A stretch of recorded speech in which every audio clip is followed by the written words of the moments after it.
Sir అది ఇప్పుడు slab ఒక్కటేనా room లో అదొక్కటేనా? అదొక్కటే సార్. అది ఇంతకుముందు ఏం గమనించలేదా మీరు? అది రీమోడలింగ్ చేసి అంటే పాత బిల్డింగ్ చెప్తారు కదా, మిస్సింగ్ అనేది మీరు ఏం చేసేది అది విషయం ఇస్తాము. ఫర్ ఎలైట్ ప్రోగ్రామ్ కోసం చేసి రీమోడల్ అంటే కన్స్ట్రక్షన్ ఏం చేయలేదు. అంటే నా డౌట్ ఏంటంటే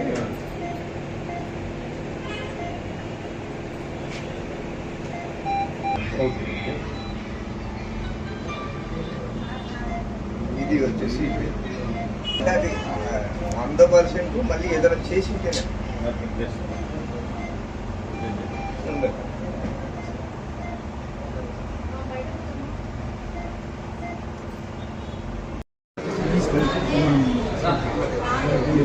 లోపల మనకి మెయిన్ ఆఫీస్ దానికి ఆడియో కడికి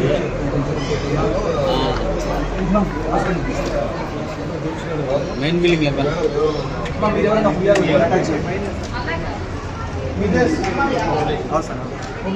ఒకసారి ఈ ఫోన్ నెంబర్ తీసుకున్నాం, అడ్రస్కి వెళ్ళు చెప్పండి, హాస్పిటల్ జాయిన్ చేసి హాస్పిటల్ తీసుకెళ్ళి స్కూల్ వాళ్ళే తీసుకెళ్ళి ఈ ముబారక్ దగ్గర ఆయన వెళ్ళాడు కదా, విజయ్ కృష్ణ ఒకసారి కోసం ట్రై చేస్తాను లేదా? ఏ రకంగా పెడతారా? ఇక్కడనే కాలేజ్ స్కూల్ అన్ని నడుపుతారా? ఏ రకంగా ఇస్తారు మీకు అన్ని తెలుసు.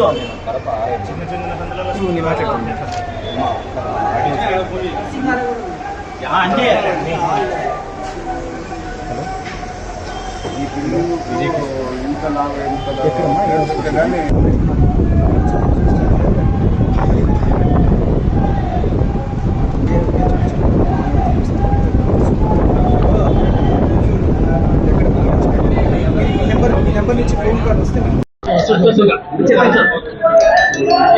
కడపలో శ్రీ సాయి ఇన్స్టిట్యూషన్లో సంబంధించి 8వ తరగతి చదివే పిల్లలు ఉన్న క్లాస్ రూమ్లో పైన ఒక పెచ్చు ఊడి పిల్లలపైన 4 పిల్లలపైన పడింది.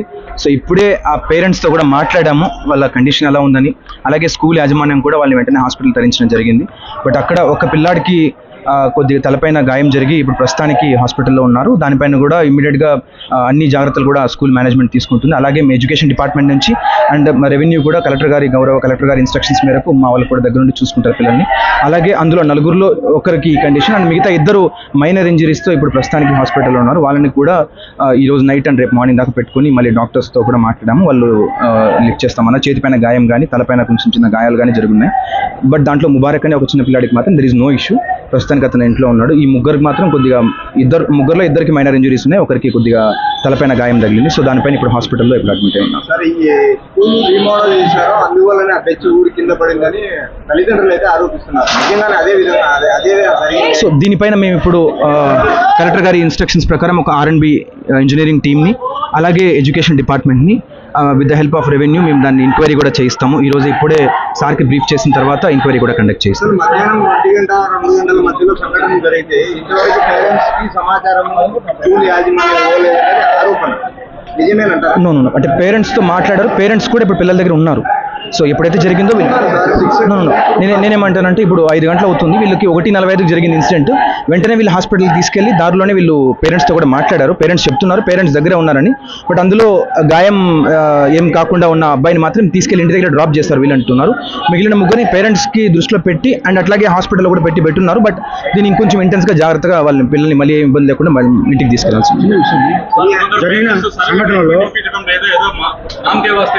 సో అందుకనే మేము అంటే ఇప్పుడు హాస్పిటల్లో అడ్మిట్ అయ్యారు కాబట్టి దానిపైన మా టీం కూడా గౌరవ కలెక్టర్ గారి ఇన్స్ట్రక్షన్స్ ప్రకారం మా టీం కూడా వాళ్ళతోనే ఉంటుంది. రెవెన్యూ అండ్ ఎడ్యుకేషన్ డిపార్ట్మెంట్ కూడా 2 వాళ్ళతోనే ఉంటాయి పిల్లలతోని. సో వాళ్ళకి ఒక్కొక్క పిల్లలకి కూడా మా VROని అలాగే రెవెన్యూ ఇన్స్పెక్టర్స్ని ట్యాగ్ చేసాము. దగ్గరుండి చూసుకొని ఎలాంటి ఇబ్బంది లేకుండా మళ్ళీ ఇంటి దగ్గర డిశ్చార్జ్ చేసేదాకా మా వాళ్ళు ఉంటారు. జరిగిన సంఘటనలో అక్కడ పెచ్చులు లేకుండా ఎందుకు వాళ్ళు తొలగించారు? ఎక్కడంటారు? ఇది పైన రూమ్లో. అది ఎంక్వైరీలో తెలుస్తుంది కదా, ఎంక్వైరీ చేస్తాం. Thank you.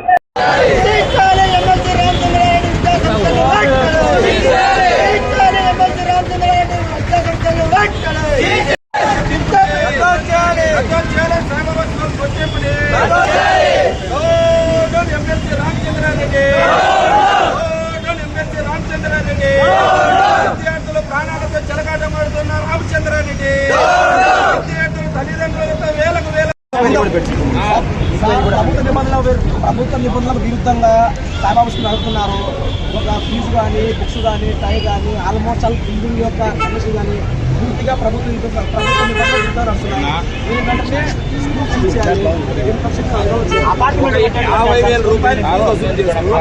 ఎమ్మెల్సీ అధికారాన్ని అడ్డం పెట్టుకుని నడి రోడ్డున పాఠశాలకు సంబంధించి పార్కింగ్ లేదు. విద్యార్థుల నుంచి అదే సార్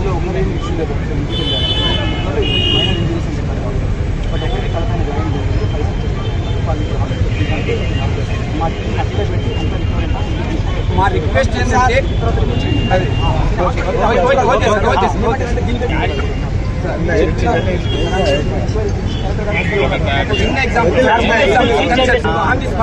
ఆ రోజు డిఓ రాఘవరెడ్డి గారు విత్తిని సెకండ్ లో గుర్తింపు రద్దు చేశారు. ఈ రోజు రామచంద్రారెడ్డి ఎందుకు చేయలేదని మా ప్రశ్న సార్.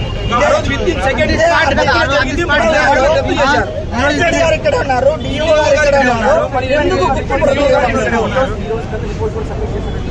వచ్చిన ఇంటికి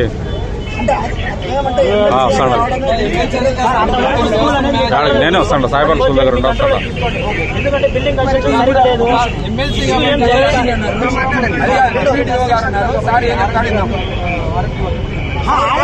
సార్ కడప నగరంలో ఉండే ప్రతి స్కూల్ కు సిటీ ప్లానింగ్ పర్మిషన్ ఉండదు, ఏమి లేదు. మీరు ఇంతే సార్, ఏ స్పాట్ లో సంబంధించి ఆ రోజు మీరు నడిబొడ్డులో సాయిబాబా స్కూల్ యాజమాన్యం నిర్లక్ష్యం కారణంగా ఈరోజు 8వ తరగతి విద్యార్థులకు పైకప్పు పెచ్చులు ఊడి ఈరోజు గాయాలు పాలైనటువంటి సంఘటన చూస్తా ఉన్నాం. దీనికి కారణం ఈరోజు కాలేజీ స్కూల్ మేనేజ్మెంట్ నిర్లక్ష్యం వహరతోనే ఈరోజు జరిగింది అడుగుతా ఉన్నాం. కేవలం ఎమ్మెల్సీ అనే అహంకారంతో ప్రజాప్రతినిధిని నన్ను ఎవరు అడగరు, నన్ను ఎవరు ప్రశ్నించారని చెప్పేసి విద్యార్థుల తల్లిదండ్రుల దగ్గర రక్తం మాంసాలు రక్తం పీల్చేట్టు డబ్బులు పీల్చి కనీస సౌకర్యాలను కల్పించలేని దారుణ పరిస్థితిలో ఈరోజు సాయిబాబా స్కూల్ యాజమాన్యం ఉందంటే అర్థం చేసుకోవచ్చు. కాబట్టి ఖచ్చితంగా విద్యాశాఖ అధికారులు నిర్లక్ష్యంగా స్పష్టంగా అర్థం అవుతుంది. కేవలం చిన్నపాటి స్కూల్ అయితే ఒక విధంగా, ఈరోజు ఎమ్మెల్సీ అని చెప్పేసి పెద్ద స్కూల్ అని చెప్పేసి కనీసం చర్యలు చేపట్టుకోకుండా, తనిఖీలు నిర్వహించుకోకుండా ఈరోజు వాళ్ళ మామూలు మధ్యలో జోగుతూ విద్యార్థుల ప్రాణాలతో చెలగాటమాడే విధంగా ప్రయత్నం చేస్తా ఉన్నారు. కాబట్టి ఖచ్చితంగా విద్యార్థి యువజన సంఘాలు మేము హెచ్చరిస్తా ఉన్నాం. ఖచ్చితంగా ఏదైతే సాయిబాబా స్కూల్ గుర్తింపును రద్దు చేయాలి, ఏదైతే ఎమ్మెల్సీ ఉన్నటువంటి రామచంద్రారెడ్డిని ఈ సంఘటన బాధ్యత వహిస్తూ క్రిమినల్ కేసు నమోదు చేసి అరెస్టు చేయాలి. లేకుంటే రాబోయే రోజులలో ఖచ్చితంగా పెద్ద ఎత్తున జిల్లా వ్యాప్తంగా రేపు 4వ తేదీ బంద్ నిర్వహిస్తున్నాం. ఈ చర్యపై చర్య తీసుకోకుంటే రేపే బంద్ పిలుపునివ్వాల్సి ఉంటుందని చెప్పేసి మేము హెచ్చరిస్తా ఉన్నాం. విద్యార్థులకు గాయాలపైనటువంటి విద్యార్థులకు మెరుగైన వైద్య సేవలు అందించాలి. వాళ్ళకి ఏం జరిగినా సాయిబాబా రామచంద్రారెడ్డి బాధ్యత వహించాలి. తప్పకుండా ఆయన బేషరతుగా ఆయన ఎమ్మెల్సీ పదవికి రాజీనామా చేసి ఆయన అరెస్టు చేయాలి అధికారులను మేము చెప్తా ఉన్నాం. ఓకేనా? సాయిబాబా విద్యా సంస్థల్లో జరిగినటువంటి దుర్ఘటన ఈ రోజు యొక్క విద్యా సంస్థల యొక్క నిర్లక్ష్యంగానే మేము భావిస్తా ఉన్నాం. ఎందుకంటే చదువుకుంటా ఉన్నటువంటి విద్యార్థులకి చదువుకున్న పాఠశాలలో క్లాసులు తరగతులు వినే సమయంలో పైపెచ్చులు ఊడి తల మీద పడడం అనేది చాలా దారుణం. ఎంత నిర్లక్ష్యంగా వ్యవహరిస్తా ఉన్నారో ఈ యొక్క విద్యా సంస్థ యాజమాన్యం మన కళ్ళకు కట్టినట్టుగా కనబడతా ఉంది. ఈయన గురించి చూసుకుంటే ఈయన యొక్క ఒక ఆంధ్రప్రదేశ్ ప్రభుత్వంలో ఒక ఎమ్మెల్సీ, ఒక ప్రజాప్రతినిధి. ఈయన 10 మందికి మార్గదర్శకాలు చూపించేసి 10 మందికి ఈ రకంగా ఉండాలని చెప్పేటువంటి వ్యక్తి ఈరోజు నిర్లక్ష్యం కారణంగా 4 మంది విద్యార్థులు తీవ్ర ఇబ్బందులకు బాధపడు తల పగిలి ఇబ్బందులకు గురైనటువంటి పరిస్థితి కనబడతా ఉంది.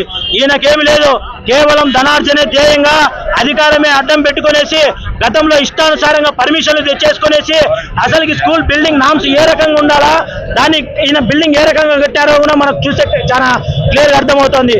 అపార్ట్మెంట్ లాగా స్కూల్ బిల్డింగ్ కట్టారు, ఫ్లోర్లు ఏం మించిపోతుంది. అసలుకి స్కూల్ బిల్డింగ్ అంటే ప్రెమిసెస్ అంటే ఏ రకంగా ఉండాలా, విద్యార్థులు చదువుకునేదానికి దానికి వాతావరణం ఏ రకంగా ఉండాలా, అటువంటి నామ్స్ అన్నింటినీ తుంగలో తుక్కేసి కేవలం ఆయన యొక్క పలుకుబడితో ఈరోజు ఇష్టానుసారంగా బిల్డింగ్ నిర్వహించేసి దాంట్లోనే పాఠశాల కళాశాల అంతర్గతంగా అన్ని నడుపుకుంటూ ఉన్నారు. పార్టీ వివరాలు కూడా ఈయన సాయిబాబా స్కూల్ రామచంద్రారెడ్డి గారు నడుపుతా ఉన్నారు.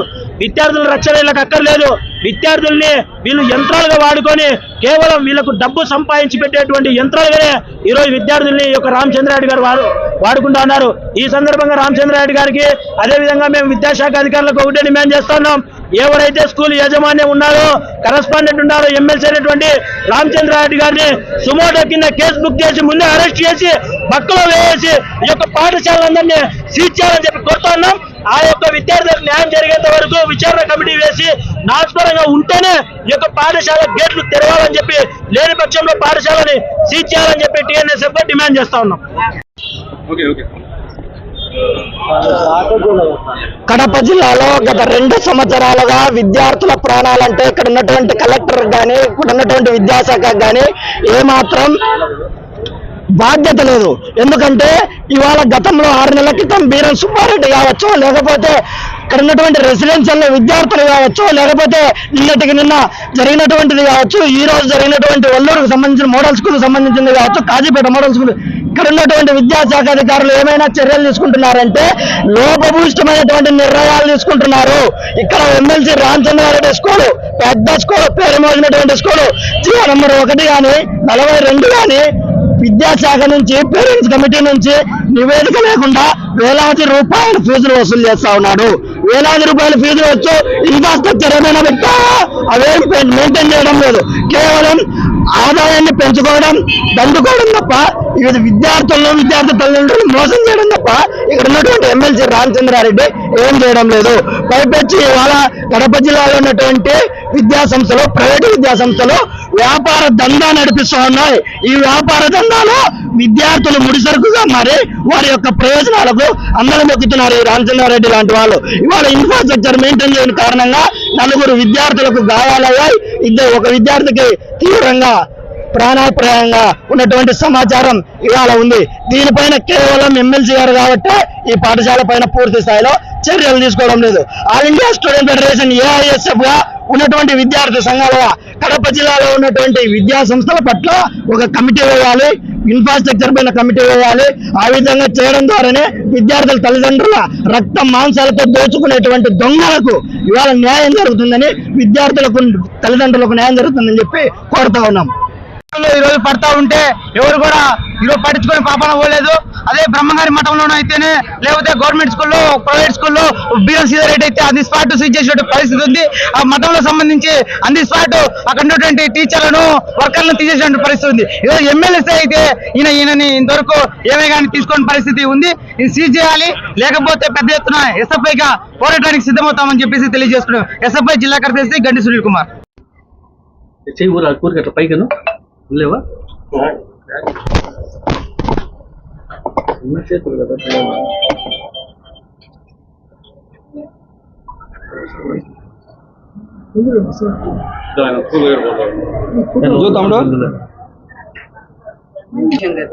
మణిశంకర్ రెడ్డి. మరి నీ పేరు చెప్పలేదు వాళ్ళు? ఇంకా ఏమేమి నీకు గుర్తున్న పేర్లు చెప్పు. మణిశంకర్ 8వ తరగతి. ఆ క్లాస్ అంతా 8వ తరగతి క్లాసేనా?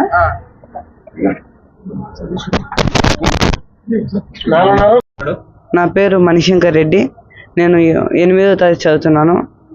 ఈరోజు స్కూల్లో నా మీద పిచ్చు పడింది. Saibaba English medium high school. అది 2:15కి. నాకు తెలిసినంత వరకు నాతో పాటు ఇంకా 3. నాకు చేయి స్క్రాచ్ అయింది. డాక్టర్ దగ్గర వాళ్ళే పిలుచుకున్నారు. చెప్పలేదు.